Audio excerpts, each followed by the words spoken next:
Welcome to Michigan Reimagined, presented by Good Marketing and Wagoner Financial. And here's your host, Chris Buck. Michigan's K-12 education performance is a hotly discussed topic lately, but it's hard to make considerable improvements until you first address the teacher shortage.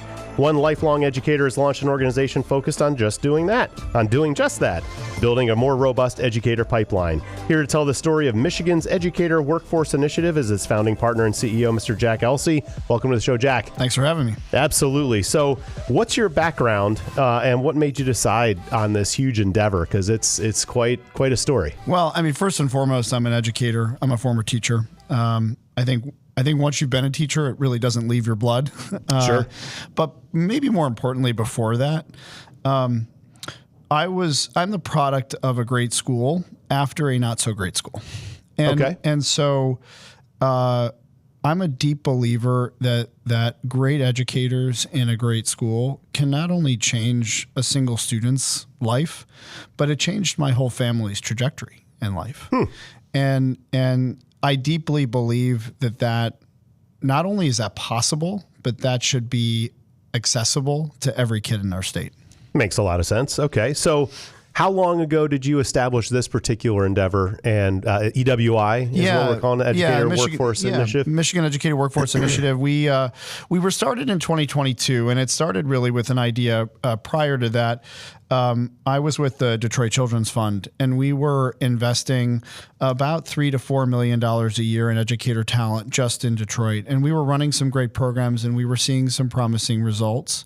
And it was clear to me that the problem extended well outside the boundaries of the Detroit area or even Metro Detroit. Sure. Maybe for the first time ever in the early 2020s, Michigan was experiencing a talent shortage, an educator talent shortage in almost every corner of the state. Right. Even in what you and I would consider the wealthier parts of the state, they couldn't find special education teachers. There were some districts that had trouble finding teachers in any license area, traditional elementary, high school math, middle school social studies, you name it.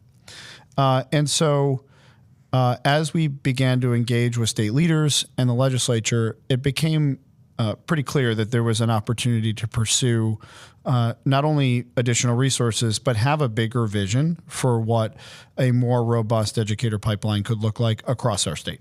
So it begs the question, it seems like the first thing you need to do when you're about to fix a problem is figure out why the problem exists. So is it teachers being recruited to other states? Are there not enough people trying to get into the teaching profession from just a value proposition standpoint? I mean, is it, what is causing this shortfall of teachers coming? It's a great question. And as you might imagine, the answer is pretty complex. Yep. Educators who have been in the game a while will tell you that they remember a day in the early to mid 2000s when Michigan was an exporter of teachers. We were literally producing so many teachers that if you were, a graduate of Michigan State University, your prospects of getting a job in an entry-level teaching position somewhere in Michigan were pretty low. And because it was full. Because it was full. There just weren't available. Yeah, that's correct. It was highly competitive, and you'll hear stories of. I went to college in North Carolina. I remember North Carolina recruiting teachers from my home state of Michigan when I was down there, and so. So to answer your question, what happened? There's probably a confluence of events. One, we hear a lot about how compensation didn't keep up with inflation. Yep. Two, we hear a lot about some policies that probably didn't play out the way that folks in Lansing would have liked around teacher evaluation and some other things that made the profession trickier, maybe less welcoming than folks had intended. But I think we also underestimate the generational shift that was happening during that time too. I think a lot of corporations woke up to the fact that teachers actually have a lot of skills that are valuable. And so rather than, just districts competing against each other for the best talent, you had companies coming in and saying, well, that second-year teacher, they can speak in front of people, they can plan, they can strategize, they can do all these great things, They can work with other people. I'd like them to work for our company. And so I think that also made the lack of competitive salaries feel even less competitive because now we were going up against the private sector. And so through a whole combination of factors, not to mention, the Great Recession and how that, decimated our state economically, I think was a perfect storm, if you will, that made us really get behind the eight ball as a state. And it's important to remember, Michigan wasn't the only place with a teacher shortage. Right. The rest of the whole country had one too. Ours happened to be particularly acute. Makes sense. So I want to give a nod to our friends at Good Marketing. Here at Michigan Reimagined, we tell stories of passionate Michiganders doing great things across the state. Today's podcast sponsor, Good Marketing, helps organizations tell those stories in powerful and measurable ways. As a behavior change accelerator, Good partners with mission-driven clients to inspire action, shift mindsets, and strengthen communities. From advancing affordable housing to protecting natural resources and expanding education and workforce opportunities, their work moves Michigan forward. See how they're helping shape Michigan's future at goodmarketing.com. That's GUD marketing.com. So how do you embark? I mean, first of all, I guess COVID certainly didn't help, right? So our kids are out of K-12 schools. They're actually just finishing up college, but my wife was really involved with our school. Her parents were both school teachers from way back in the day. And we know a lot of teachers and administrators and principals and superintendents. And when you see them socially, they just kind of got crushed, right? So you have the confluence of social media, badgering, and just all the smear stuff that can happen on social media without consequence, and then you have the people walking the halls trying to get things done. And I was told we're trying to manage three audiences. I've got faculty and staff, I've got the students, and I've got the teachers. Or I'm sorry, the students, and I got the parents. And no matter what you do, you're going to upset at least 50% of your audience. And so it's really just become kind of a thankless job. Super paraphrasing a handful of conversations I've had with teachers. So what's the fix? I mean, how do you kind of right the ship? Because like yourself, most of us were inspired by a teacher or two or five, hopefully, coming up that really made you change your perspective on things and give you confidence, and you felt mentored, and there was a sincere bond that was created. And certainly our youth needs that as much as ever. How do you get people who've had that lightning strike when they were coming up through school to want to pass that forward? Yeah, I think it's interesting in what you describe, certainly in so many ways, not just in education. COVID changed things. It changed the level of insight parents had into their child's education. For the first time, they were able to see the student-teacher interaction via Zoom and the computer in their den or bedroom or wherever they happened to be doing virtual learning that day. It changed kids. I mean, there's fascinating research that is concerning for sure. That says the pandemic was essentially, putting social media on steroids for our kids, which we already know is pretty unhealthy, for kids to interact on social media.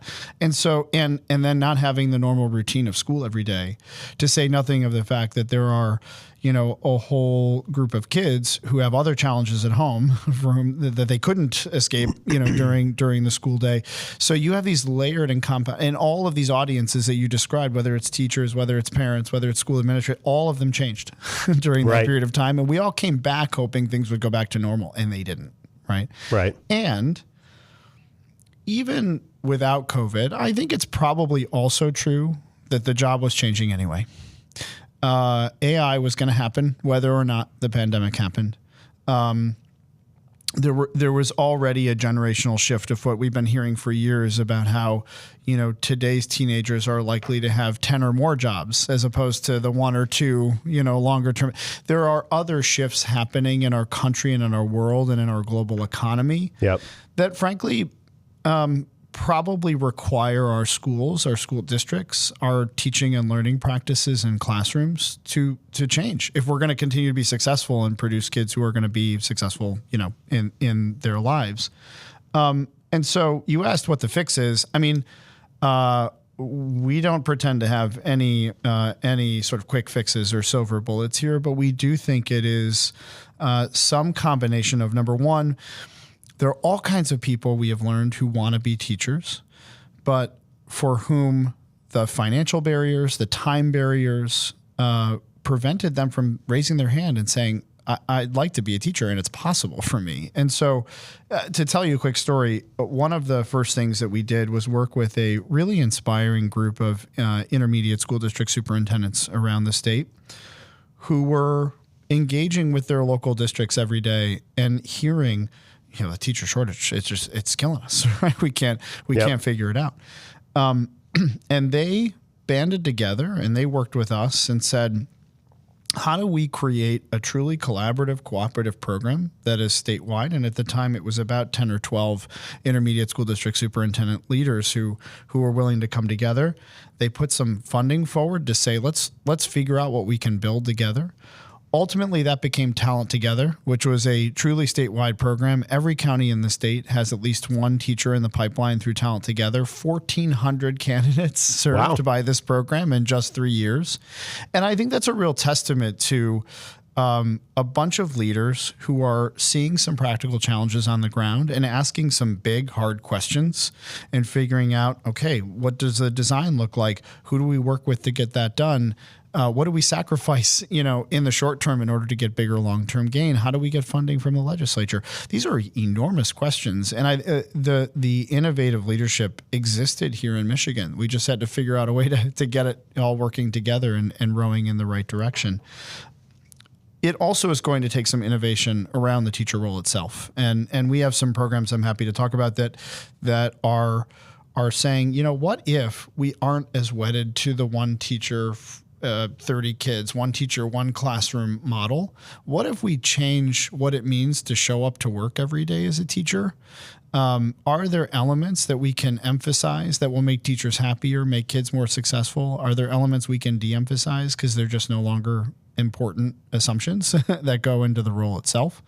I think we're going to need a broader solution set if we're going to tackle this challenge to prepare our educators for the future that we can't imagine right now. Right on. Okay, so who is your audience at EWI? What exactly are you trying to deliver? Are you thinking strategically about how to reform K-12 education from a macro standpoint, or are you penetrating classrooms to talk to students about wanting to become teachers at an early age? Like, what exactly is your formula? Yeah. We call ourselves a systems adjacent nonprofit, which means we work really closely with superintendents, school leaders, systems leaders, because we deeply believe that if we're going to create innovations, if we're going to put new programs launch new programs into the state, if they are not fully embraced, created by, maintained, built alongside school systems leaders, they're unlikely to stick around. They're, and we're not that interested in flashes in the pan. Right. Yeah. We're interested in deeply systemic solutions that address some pretty large needs that we see across the state. Who's our audience? It depends on the program. We're a tough organization to describe. I think one way to describe us is an intermediary. So we're a nonprofit, and we call ourselves a funder, a doer, and a convener. And what the program calls for, whether it's we see a need, no one else is doing this around the country, so we're going to build something from scratch with partners from all around the state, we'll do that. If there's a program that's not operating in Michigan but is having success elsewhere, we can fund them and help them get a great start here in Michigan. So we show up adaptively as a nonprofit to create the right kind of ecosystem here in Michigan that's going to create what we hope will become the best educator workforce in the country. Right on. Okay. Well, today's podcast is sponsored by our good friends at the Kirk Byron State Farm Agency. Their mission is to put the customer first when helping them plan for the risks of everyday life, to prepare for the unexpected, and to realize their financial goals. Kirk and his team build value and confidence in your auto, home, life, health, business insurance, and financial service needs. Kirk's always looking for the opportunity to help customers in mid-Michigan and around the country. Everyone has insurance needs, and you do well by contacting Kirk Byron State Farm Agency and hear what these experts have to say.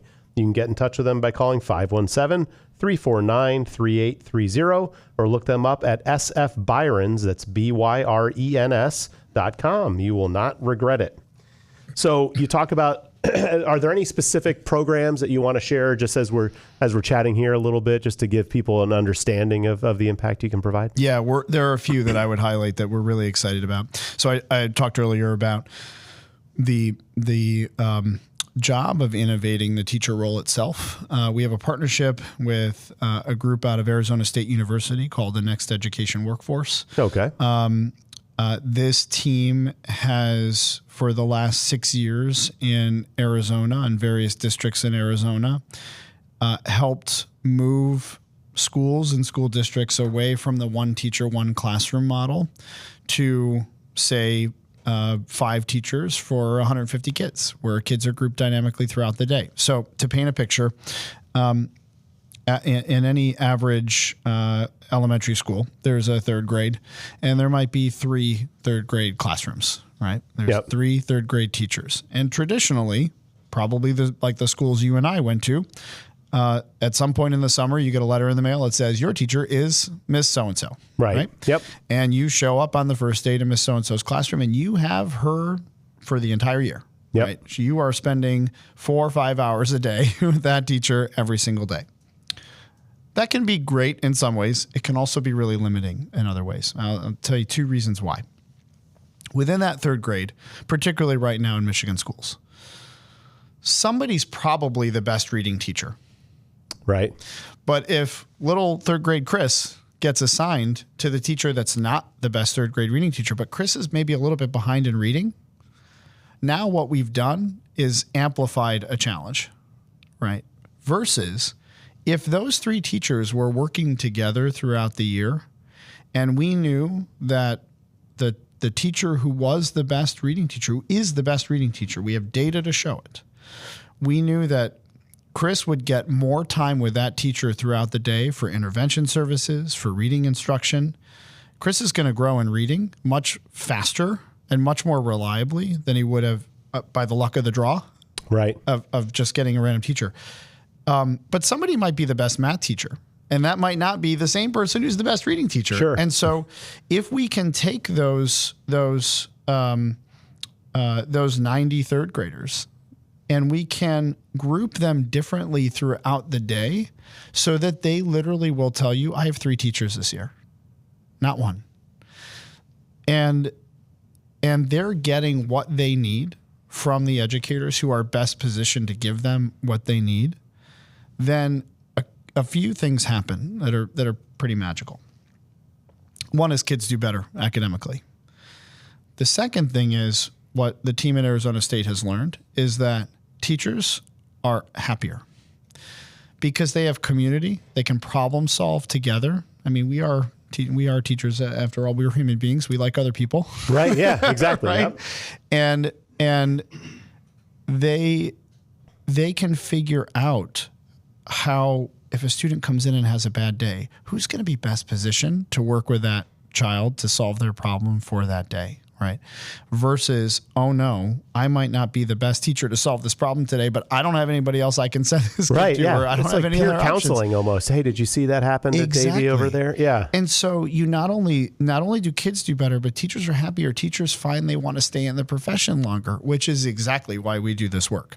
If we can get our 5, 10-year, 15-year veterans to see themselves in the career much longer because they are having this experience where not only is their expertise valued, but the stress is shared more evenly. Yep. Then our hope is this can be utterly transformational, not just for schools and school districts across the state, but it can also be transformational for the teacher role itself and for those individual teachers. And maybe, just maybe, they'll try to convince other kids to be, their kids to be teachers at some point too, which is, part of that flywheel effect that we want to get going again here in our state. Another program I'll talk about, the governor about 3 years ago announced Pre-K for All. Yep. And we knew that with that announcement, we were going to need thousands more early childhood teachers. And so we launched a program called My Early Apprentice, MI Early Apprentice. Yep. So far, we have 200 teacher apprenticeship candidates statewide right now. Some in the Upper Peninsula, some in Mid-Michigan, some in Wayne County in the Detroit area. All of whom are going to college for free. They are currently working in early childhood centers, and they will do an apprenticeship for their final year, where they are going to get on-the-job coaching and learning alongside their university coursework, and hopefully will successfully complete the program and become lead teachers. And if we are successful, we will have more early childhood teachers with bachelor's degrees and more with strongly guided experiences while they're learning the ropes as a teacher before they get their own classroom, so that they are more prepared. They may have a more successful first year as a result, and then we hope they stay longer term in early childhood. So these are the kinds of solutions that we're putting in place, and we've launched 11 programs in 4 years, so we've been pretty busy. But those are two that we're really proud of. The third, which I can talk more about, is we also know we need to prepare teachers better. The job is changing, as I just talked about. Yep. And so we're working with a group of universities to ask the question, like, how do we modernize? How do we make sure that we are preparing our traditionally trained, School of Ed enrollees differently for the classrooms of tomorrow? Got it. Okay. So now some of these programs and initiatives, are they things that school districts can decide they want to embrace, or how much do you need to get, I guess, the State Board of Education or legislators or whatever to kind of buy in to kind of do these macro changes? I'm unfamiliar with what the school can do versus what the board or the state, and you mentioned the governor, so I don't know how much politics forms into this. It's a great question. Well, first and foremost, nothing happens without funding. Right. And this legislature in particular over the last 4 years has had a real vision for ensuring that organizations like ours, programs like Talent Together, programs like Teach Michigan are funded and can do the great work of developing, retaining, and building the pipeline of educators in our state, and our legislature and our governor should get a lot of credit for that. Nice. They stand alone really in the country in the way that they think about supporting this from a funding perspective. To answer your question around who has to make the decisions around program participation, it depends on the program. So in a case like My Early Apprentice, this teacher apprenticeship program, we worked really closely with the intermediate school districts in those counties that I mentioned in the Upper Peninsula, Marquette, Alger, Risa, and Montcalm in the middle of the state, and Wayne County. We worked closely with those intermediate school districts to recruit people who were already working in their early childhood centers and offer this opportunity to them. Once we do that coordination, though, we sort of take it from there. Our goal is not to burden school district leaders with more stuff, Yep, right? yep. But we know that there are some things that they're going to care about. They're going to care about the program design. They're going to care about, the compensation. They're going to care about the program quality. And so we have regular dialogue with them on that. For the team teaching work that I was talking about earlier, that is very much a district superintendent decision, maybe with their board, certainly with their principals, and absolutely with their teachers. Right. And so Sure. often, we never go into a school or a district and say every grade level should do team teaching starting this year, right? We always move with the coalition of the willing. So undoubtedly, every time, without fail, every time we meet with a superintendent, we talk about this work. There, you could see, at some point, 2.5 minutes into the conversation, their brain starts to trail up because they're thinking of the actual people, Right, who they think Yep. would be really enthusiastic early adopters for this new, innovative approach. And so we always start there. And usually what happens, there's a great story from Detroit Academy of Arts and Sciences. That one of the first grades to team, they finished their school year and they said, we're not sending our kids to the next grade until the next grade teams. Oh, wow. Okay. And they told Peer the administration, pressure, the sure. administration said, you're talking to the wrong people. You got to go talk to the teachers. And so they bought the teachers in the next grade lunch and said, look, let us show you our data. Let us tell you about our experience this year. Let us help answer your questions that you might have. And that next grade said, yeah, we're in. And so the next year they teamed. And, that is such a better way to build momentum behind innovation than having some administrator say, you're going to do this program this year, right? That almost never works. You almost never get the authentic adoption that you need. You talked about funding. Are you exclusively funded by legislative funds? Like, is the government giving you monies to make this happen? The majority of our funds are coming from legislative appropriation, but we do have some fantastic supporters in the early childhood work. Kellogg Foundation has been phenomenal. Skillman Foundation has been a supporter. We're funded around some of the teaming work by the Schusterman Foundation. Mod Foundation was an early funder. New Schools Venture Fund. We have really strong supporters, and it is true that if you're going to hold a statewide vision for this work, it can't be done on philanthropy alone. We're talking about massive scale, right? And so, again, we're just so thrilled. I mean, our leadership from, Senator Camilleri on the House Education Committee, Tim Kelly in the Senate Education Committee, Tim Kelly in the House, and lots of other leaders, across the state. Regina Weiss was a huge supporter earlier, Representative Weiss.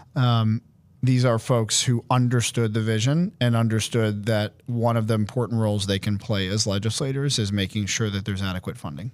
So you and I engaged a little bit up at the Mackinac Policy Conference, and as we both know, the theme of that was common ground, but kind of masked behind a mic drop, our house is on fire. A macro conversation starter talking about where the state's gone from 2000 to 2025, how a quarter century later some of our numbers have slipped significantly, and one of them was around education. But the theme behind that, after the pessimistic, velvet hammer hits you on the head, the message for the rest of the conference was really, what's the fix? And from what I took from it, it was how do we take these handful of metrics that have to move and should be completely bipartisan, agreed upon missions to accomplish, and stop the 2 to 4 year zigzag of start this program, get some traction, new politician comes in, burns it down and says, no, I want to do it my way. And then you lose all that momentum and start. And all of those strategies and things that get deployed are probably pretty good ideas, but no good idea is good if you start it and then stop it and start it and stop it. People, businesses, everyone wants to know what they can rely on. Here. So at the end of the day, I had to say that out loud on mic. But in your particular case, how are you going to ensure that your mission doesn't get thwarted? We have a gubernatorial, race going on right now, and legislatures change every couple of years. And how can you try to really bolster your funding to make sure that your mission doesn't get tainted by politicians who want their name on something? It's a great question. We are, I guess you could call it lucky in some way that our issue goes beyond politics. It touches every corner of our state, from the most rural parts of farm country or the remote parts of the Upper Peninsula to the most urban parts of Detroit or Flint or Grand Rapids. We need more teachers. We need better teachers. We need better systems leaders. And a strong talent strategy, statewide talent strategy that has a high ROI is attractive to almost anyone, regardless of your party, and even if you have no party affiliation. Right. We've been bipartisan and nonpartisan from the beginning, and we've had support across the aisle. And I think that doesn't just stem from the fact that people recognize this as an issue. I think regardless of where you represent in our state as an elected leader, you are undoubtedly hearing from your local educators what their needs are, and talent has consistently over the last 5 years been at the top of that list. No question. When you look, if you zoom out, if you go outside of Michigan, so I've been a school systems leader for a good portion of my career, and I've done that in other places. And when you look at the states, to your point around consistency, when you look at the states that have made progress over the last 20 years, who have zigzagged us on the chart, crossed us over on the chart, you see consistent policies that are focused on results that are sustained for 10, 15, 20 years. And, that's remarkable even in states that tend to elect a single party governance. We talk a lot about Mississippi, the Mississippi Miracle. Yep. We talk a lot about Texas. Tennessee too, right? Well, and interestingly, for a good part of Tennessee's journey and trajectory upward, they did flip governors, Democrat and Republican, and they kept the policies. In fact, they kept the people who were leading the department, and I think that's a muscle we haven't quite found here in Michigan, but I'm hopeful that through the conversations that have been had at Mackinac before, during, and since, we can find that willingness to say, we're going to care about these things. We're going to set party aside for a minute. We're going to set partisan politics aside for a minute, and we're going to focus on kids. Right on. Well, I think it's been a great conversation. I could talk to you all day. Where can people learn more? How can they follow along with your mission? How can they donate money? Are there volunteer opportunities? I mean, share with us like socials, website. Sure. How can they follow along? Oh, thanks. The best place to go is myedworkforce.org. And you can search for that. You can find us on Instagram, Facebook, all the social medias, LinkedIn. Most importantly, I think ways that people can help us is every time you hear a kid say, I think I might want to be a teacher, don't discourage them. Please encourage them. Wow. Encourage them to be a teacher. That's a great idea. Let's talk about what you might want to teach. I think we can do more for our future as a state if we took seriously those initial dreams that our kids had. Understood. We've been speaking with the founding partner and CEO, Jack Elsey, from the Michigan Educators Workforce Initiative. What's the website one more time?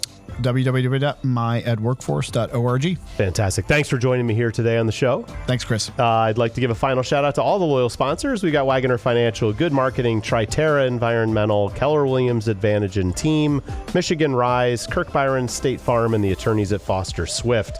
Give them a shout if you're in the need. If you want to subscribe and like to Michigan Reimagine on YouTube, Facebook, Apple Podcasts, Google Podcasts, Spotify, iHeartRadio, I won't stop you. This is Chris Buck signing off from Michigan Reimagined.